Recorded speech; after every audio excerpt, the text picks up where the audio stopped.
കുടുംബനാഥൻ, കുടുംബനാഥ, മകൻ, മകൾ, ഭാര്യ, ഭർത്താവ് ഉത്തരവാദിത്തങ്ങളൊക്കെ ചെയ്യുന്നുണ്ട്.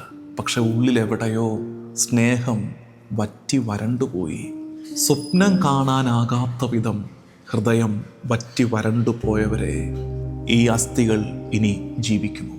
എവിടെയോ നഷ്ടപ്പെട്ടു പോയ എൻ്റെ കുടുംബം ഇനി ജീവിക്കുമോ? എന്നെ നഷ്ടപ്പെട്ടു പോയ സമാധാനം, എന്നെ നഷ്ടപ്പെട്ടു പോയ ആനന്ദം ഇനി തിരിച്ചു കിട്ടുമോ? ഇത് കേവലം പോസിറ്റീവ് തിങ്കിങ് അല്ല, ഇത് ദൈവത്തിൻ്റെ നിശ്വാസമാണ്. പരിശുദ്ധാത്മാവ് നമ്മളിലേക്ക് വീശിയടിക്കുന്ന അനുഭവമാണ്. എല്ലാം അവസാനിച്ചുവെന്ന് പറഞ്ഞ് തളർന്നിരിക്കരുതേ. തകർക്കപ്പെട്ടു പോയ നിന്റെ അസ്ഥികളെ മാംസം പുതിയും, ഞരമ്പ് ചേരും. ദൈവത്തിൻ്റെ ശ്വാസം നിന്റെ മേൽ വീശിയടിക്കും.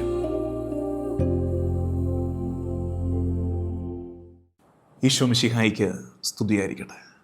പെന്തക്കോസ്തായ്ക്ക് ഒരുക്കമായി ഫീഡ് മൈ ഷീപ്പ് യൂട്യൂബ് ചാനലിലൂടെ നമ്മൾ നടത്തുന്ന ധ്യാനപൂർവമായ യാത്ര, താ റുഹാദ കുദിശ, കം ഹോളി സ്പിരിറ്റ്, വരിക പരിശുദ്ധാത്മാവേ.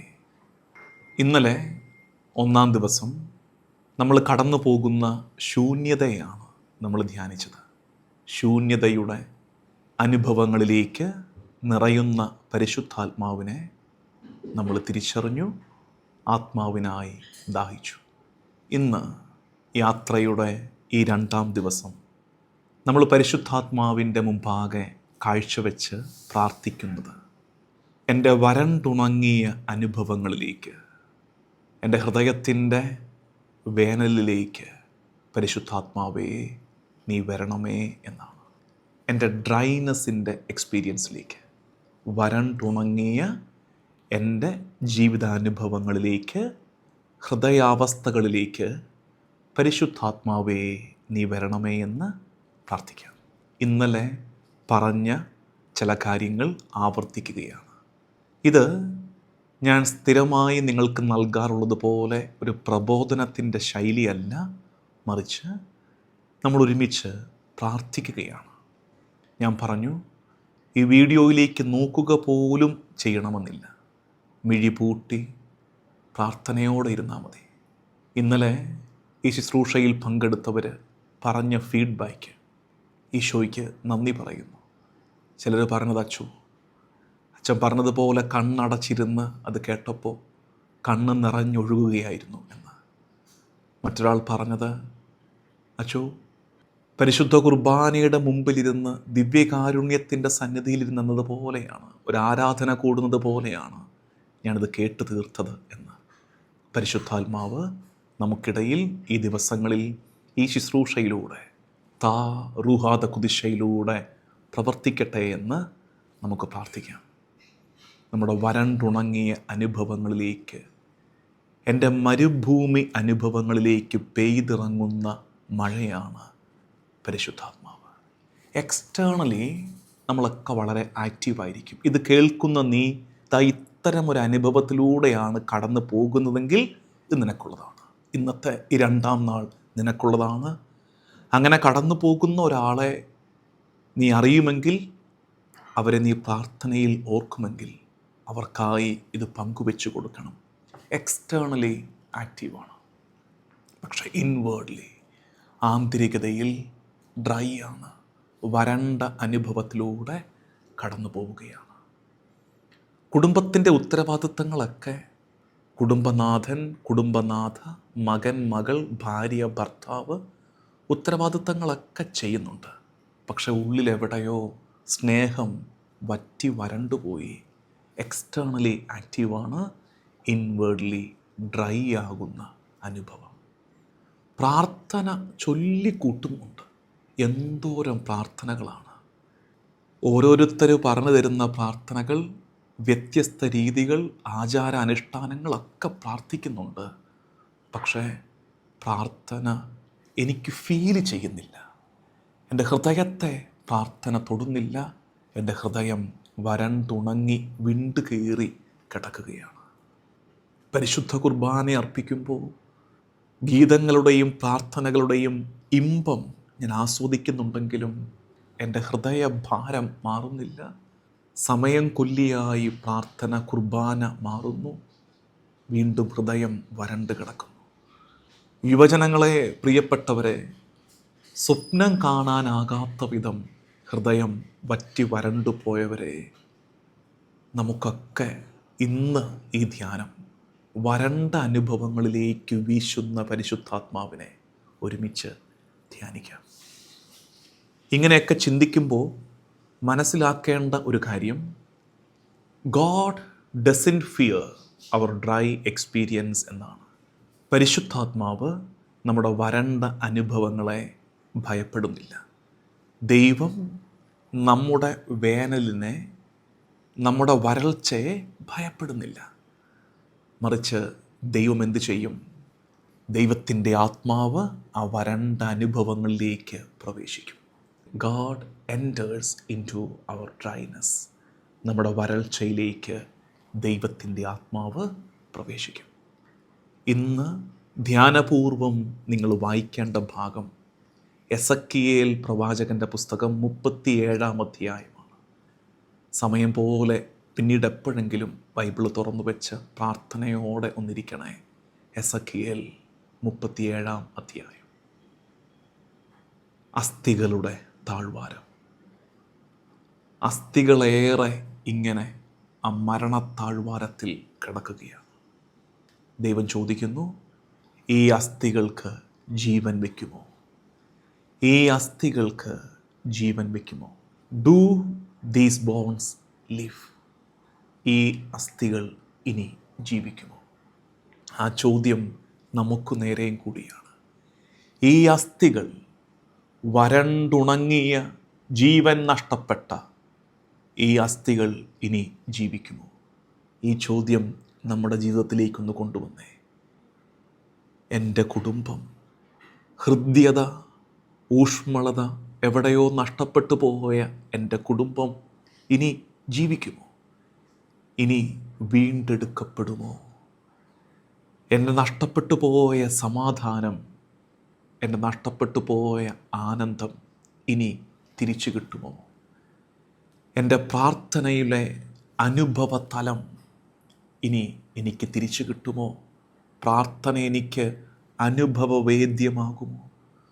എൻ്റെ നഷ്ടപ്പെട്ടു പോയ ദൈവബന്ധം എനിക്കിനി തിരിച്ചു കിട്ടുമോ? എൻ്റെ ആ വരൾച്ചയിലേക്ക് ഇനി ജീവൻ വരുമോ? അതാണ് ചോദ്യം. ഈ അസ്ഥികൾക്ക് ഇനി ജീവൻ വയ്ക്കുമോ? അങ്ങനെ ചോദിച്ചു നിൽക്കുന്ന നേരത്ത് നമ്മൾ കാണുന്ന കാഴ്ച, ആസ്ഥികളെ ഞരമ്പും മാംസവും പൊതിയുന്നു. ആസ്ഥികളെ ഞരമ്പും മാംസവും പൊതിഞ്ഞ് അത് മാംസളമായി മാറിക്കഴിയുമ്പോൾ ദൈവത്തിൻ്റെ ആത്മാവ്, ദൈവത്തിൻ്റെ ശ്വാസം അതിലേക്ക് വീശിയടിക്കുന്നു. ദൈവത്തിൻ്റെ കാറ്റ് ആ അസ്ഥികളിലേക്ക്, മാംസത്താൽ ഞരമ്പുകളാൽ പൊതിയപ്പെട്ട അസ്ഥികളിലേക്ക് വീശിയടിക്കുമ്പോൾ അവയ്ക്ക് ജീവൻ വയ്ക്കുന്നു. ഇവിടെ മനുഷ്യൻ്റെ ശക്തിയല്ല പ്രവർത്തിച്ചത്. ഇത് മോട്ടിവേഷൻ അല്ല, ഇത് കേവലം പോസിറ്റീവ് തിങ്കിങ് അല്ല, മറിച്ച് ഇത് ദൈവത്തിൻ്റെ നിശ്വാസമാണ്. പരിശുദ്ധാത്മാവ് നമ്മളിലേക്ക് വീശിയടിക്കുന്ന അനുഭവമാണ്. പ്രിയമുള്ളവരെ, പ്രത്യേകം ഓർക്കേണ്ട ഒരു കാര്യം, പരിശുദ്ധാത്മാവ് എന്നത് ഒരു ഇമോഷണൽ എക്സൈറ്റ്മെൻറ്റ് അല്ല. Holy spirit is not an emotional excitement. അതൊരു കേവല വൈകാരികതയുടെ, ഒരു എക്സ്റ്റസിയുടെ അനുഭവമല്ല പരിശുദ്ധാത്മാവ്. അത് കേവലം ഒരു ഗൂസ് ബംസ് എക്സ്പീരിയൻസ് അല്ല. അതൊരു രോമാഞ്ചത്തിൻ്റെ അനുഭവമായി ചുരുക്കിക്കളയരുത്. പരിശുദ്ധാത്മാവ് ദൈവിക ജീവൻ നമുക്ക് നൽകുകയാണ്. ഡിവൈൻ ലൈഫ് ഗീവറാണ് പരിശുദ്ധാത്മാവ്. ഇൻറ്റേർണൽ റിന്യൂവൽ നമ്മളിൽ നടത്തുന്നുണ്ട് പരിശുദ്ധാത്മാവ്. ആന്തരികമായി, കേവലം ഭാഗ്യപരതയല്ല, ആന്തരികമായ ഒരു നവീകരണം പരിശുദ്ധാത്മാവ് നമ്മുടെ ജീവിതത്തിലേക്ക് നൽകുന്നുണ്ട്. നമ്മുടെ ബലമില്ലാത്ത അവസ്ഥകളിലേക്ക് പരിശുദ്ധാത്മാവ് ശക്തിയായി വരുന്നുണ്ട്. തകർക്കപ്പെട്ട അസ്ഥികളെ പൊതിയുന്ന റൂഹ, കാറ്റ്, ജീവൻ നൽകുന്ന കാറ്റാണ് പരിശുദ്ധാത്മാവ്. പ്രത്യാശ നഷ്ടപ്പെട്ട ഇടങ്ങളിൽ പ്രത്യാശയായി പരിശുദ്ധാത്മാവ് നിറയുന്നുണ്ട്. അതുകൊണ്ട് ഇന്ന് നീ കടന്നു പോകുന്ന എല്ലാ വരൾച്ചയുടെ അനുഭവങ്ങളെ, ഇങ്ങനെ വരണ്ടു വിണ്ടു കീറിയതുപോലെ ഉണങ്ങിപ്പോയ ജീവിതമാണ് നിൻ്റേതെങ്കിൽ, വിണ്ടു കീറിയ അനുഭവത്തിലൂടെയാണ് നീ കടന്നു പോകുന്നതെങ്കിൽ, ഒരു വേനൽ അനുഭവം നിൻ്റെ ജീവിതത്തെ തളർത്തിക്കളയുന്ന നേരത്താണ് നീ ഇപ്പോൾ നിൽക്കുന്നതെങ്കിൽ, എല്ലാം അവസാനിച്ചുവെന്ന് പറഞ്ഞ് തളർന്നിരിക്കരുതേ. ആ അസ്ഥികളെ, ചിതറിക്കിടക്കുന്ന നിൻ്റെ അസ്ഥികളെ, തകർക്കപ്പെട്ടു പോയ നിൻ്റെ അസ്ഥികളെ മാംസം പൊതിയും, ഞരമ്പ് ചേരും. ദൈവത്തിൻ്റെ ശ്വാസം നിൻ്റെ മേൽ വീശിയടിക്കും. When Holy Spirit enters, nothing can remain lifeless. When Holy Spirit enters, nothing can remain lifeless. പരിശുദ്ധാത്മാവ് വീശിയടിക്കുമ്പോൾ, റൂഹാദ കുദിശ പ്രവേശിക്കുമ്പോൾ, ഇനി ഒന്നിനും അചേതനമായി തുടരാൻ പറ്റില്ല. പരിശുദ്ധാത്മാവ് പ്രവേശിക്കുമ്പോൾ നിനക്ക് ജീവൻ വയ്ക്കും. നിൻ്റെ വരൾച്ചയിലേക്ക് കുളിർമഴ പെയ്ത് ഇറങ്ങും. അതാണ് സൃഷ്ടിയിൽ സംഭവിച്ചത്. അതാണ് പെന്തക്കുസ്തായിൽ നടന്നത്. അതാണ് ഇന്നും നമ്മുടെ ജീവിതങ്ങളിൽ നടന്നുകൊണ്ടിരിക്കുന്നത്. പരിശുദ്ധാത്മാവ് നമ്മളിലേക്ക് വരികയും വരൾച്ചയിലേക്ക് കുളിർമഴ പെയ്തിറങ്ങുകയും ചെയ്യും. Still, Holy Spirit breathes into your dark experiences. Still, Holy Spirit breathes into your dry experiences. Still, Holy Spirit breathes into the valley of bones, the valley of death. മരണത്തിൻ്റെ താഴ്വാരങ്ങളിലേക്ക്, അസ്ഥിയുടെ താഴ്വാരങ്ങളിലേക്ക്, നിൻ്റെ വരൾച്ചയുടെ അനുഭവങ്ങളിലേക്ക് ഇപ്പോഴും ദൈവത്തിൻ്റെ ശ്വാസം വീശി അടിക്കുന്നുണ്ട്. Oh holy spirit, oh holy spirit, breathe upon me. പരിശുദ്ധാത്മാവേ, എൻ്റെ മേൽ നിശ്വസിക്കണേ എന്ന് പ്രാർത്ഥിക്കാം. ഇന്നലെ ചെയ്തതുപോലെ തന്നെ എപ്പോഴെങ്കിലും സ്വസ്ഥതയോടെ 5 മിനിറ്റ് ഇരിക്കുക. ഒരു മെഴുകുതിരി തെളിച്ചു വയ്ക്കുക. നെഞ്ചത്തേക്ക് കരങ്ങൾ ചേർത്ത് വയ്ക്കുക. മിഴി പൂട്ടുക. Oh holy spirit, blow upon me. Oh holy spirit, breathe upon me. പരിശുദ്ധാത്മാവേ, എൻ്റെ മേൽ നിശ്വസിക്കണമേ. റൂഹായേ, എൻ്റെ മേൽ വീശിയടിക്കണമേ. പരിശുദ്ധാത്മാവേ, എൻ്റെ മേൽ നിശ്വസിക്കണമേ. റൂഹായേ, ദൈവത്തിൻ്റെ ശ്വാസമേ, കാറ്റേ, എൻ്റെ മേൽ വീശിയടിക്കണേ എന്ന് പ്രാർത്ഥിക്കാം. ദൈവനാമത്തിന് മഹത്വമുണ്ടാകട്ടെ. ആമേൻ.